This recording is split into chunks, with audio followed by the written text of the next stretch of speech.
অতি শক্তিশালী ঘূর্ণিঝড় মুন্থা মঙ্গলবার রাতেই অন্ধ্রপ্রদেশের উপকূলে আছড়ে পড়েছে।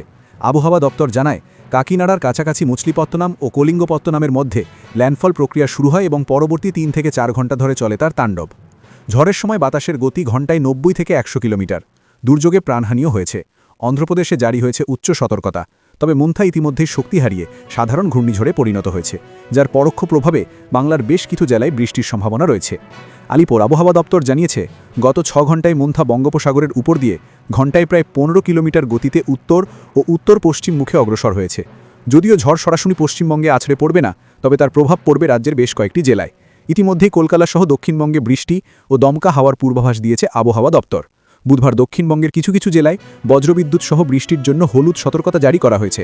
বিশেষ করে দক্ষিণ 24 পরগনা, পূর্ব ও পশ্চিম মেদিনীপুর ও ঝাড়গ্রামে ভারী বৃষ্টি অর্থাৎ 7 থেকে 11 সেন্টিমিটারের সম্ভাবনা রয়েছে।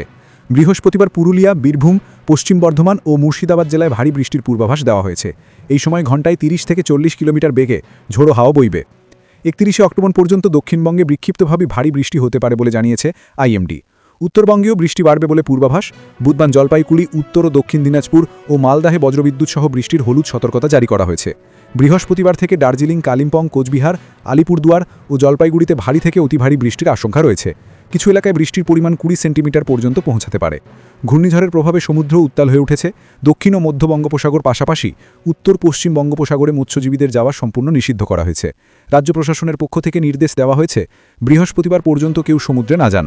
আবহাওয়া দপ্তরের সতর্কতাবার্তা অনুযায়ী ঘূর্ণিঝড় মুন্থা অন্ধ্র উপকূল পেরিয়ে ধীরে ধীরে দুর্বল হলেও তার প্রভাব আগামী কয়েকদিন বাংলার আকাশে বজায় থাকবে। ফলে রাজ্যের বহু জায়গায় ঝড় বৃষ্টি অব্যাহত থাকবে সপ্তাহের শেষ পর্যন্ত। আবহাওয়ার সব খবর পেতে নজর রাখুন বিবি নিউজের পর্দায়।